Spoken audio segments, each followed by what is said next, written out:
அதுக்கு அண்ணன் திருமாவளவன் அவங்க சொல்றாங்க, நம்முடைய அமைச்சர் முருகன் அவர்களும் நம்முடைய குடியரசுத் தலைவர் வேட்பாளர் திரௌபதி முர்மு அவர்களும் கோவில் யானையை போல அப்படின்னு. அதுக்கு இன்னைக்கு பேசுறதுக்காகத்தான் இத்தனை காலமாக பதில் சொல்லாமல் இந்த மேடைக்கு வந்தேன். ரெண்டு பேரும் கோயில் யானையை போல. சந்தேகம், கோயில் யானைனா என்னங்க? கோயில் யானை யார் சொன்னாலும் தலையாட்டுமா? கோயில் யானை யார் சொன்னாலும் ஆசீர்வாதம் பண்ணுமா? அதான் கோயில் யானையாமா? அதனால் இது போலி சமூக நீதி அண்ணன் திருமாவளவன் அவர்கள் சொல்லுகின்றார். அண்ணன் திருமாவளவன் அவர்கள் கோயில் பக்கம் போய் பார்த்தாருன்னா தெரியும் கோவில் யானையை பற்றி. காலங்காத்தால இன்னைக்கு ஸ்ரீரங்கம் நாளைக்கு காலையில் 5 மணிக்கு போனீங்கன்னா பெருமானை எழுப்பி விடுவதே கோயில் யானை தான். நாங்கள் கோயில் யானையை அப்படி பார்க்கிறோம். ஆண்டவனை கட்டுப்படுத்தக்கூடிய சக்தி யானைக்கு இருக்குன்னு நாங்க பார்க்கிறோம். காலையில முதல் பூஜையில பெருமானை எழுப்புவது அந்த கோயிலினுடைய யானை. கோயில் யானை.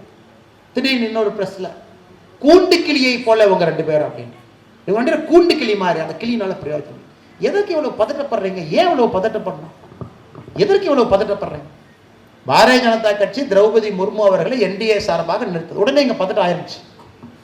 முருகன்ஜி அவர்கள் 72 ஆண்டுகளாக அருந்ததியர் சமுதாயத்திற்கு ஒரு அங்கீகாரம் டெல்லியில இல்லை, பாராளுமன்றத்தில் இல்லை. முதல் அங்கீகாரம் நம்ம முருகன்ஜி எடுத்து ஒரு துறை அல்ல, 2 துறை அல்ல, 3 துறையினுடைய அமைச்சர்.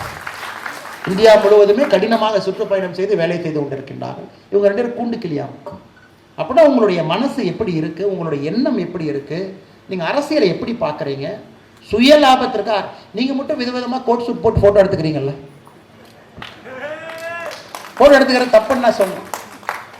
அமெரிக்கா போறீங்க, அமெரிக்காவில் விதவிதமாக நியூயார்க்கில் ஃபோட்டோ எடுத்து ட்விட்டரில் போடுறீங்க. உங்களுக்கு இது சமூக நீதியாக இருக்கலாம்.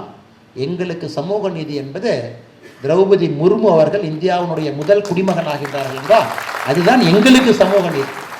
எங்களுக்கு அந்த மாதிரி விதவிதமாக திரௌபதி முர்மு அவர்களுக்கு ஃபோட்டோ ஷூட் நடந்தெல்லாம் தெரியாதுங்க. முருகன்ஜி அவர்களை கூட்டு கலர் கலரா அவர்கள் அப்படித்தான் இருப்பார். முருகன்ஜி பிரான்ஸுக்கு போனாலும் வேட்டியை கட்டிக்கிட்டு தான் நடந்து போவார். அது எங்களுடைய சமூக நீதி. அண்ணாமலை இப்படித்தான் இருப்போம். மேடையில் இருப்பவர்கள் அப்படித்தான் நாங்கள் இருப்போம். நாங்கள் ஊருக்காகலாம் எங்களை மாற்றிக்கிட்டு கலர் கலராக ஃபோட்டோ ஷூட் போட்டு கால் மேலே கால் போட்டு கால் மேலே கால் போட்டு ஆங்கிளாக ஃபோட்டோ எடுத்து போஸ்டரில் போடுவது எங்கள் சமூக நீதி கிடையாது. சகோதரர் திருமாவளவன் அவர்களே, கோயில் யானை என்பது தலை அசைப்பதற்காக இல்லை. கோயில் யானை என்பது ஆண்டவனை எழுப்பி விடுவதற்காக இருப்பதாக நாங்கள் பார்க்கிறோம். இவர்கள் நீங்கள் சொன்னது உண்மைதான், 2 பேர் கோயில் யானை தான். அதனால் கோயிலுக்கு போய் யானையினுடைய செயல்பாட்டை பார்த்து விட்டு உங்களுடைய எண்ணத்தை மாற்றிக்கொள்வீர்கள் என்கின்ற நம்பிக்கை எங்களுக்கு.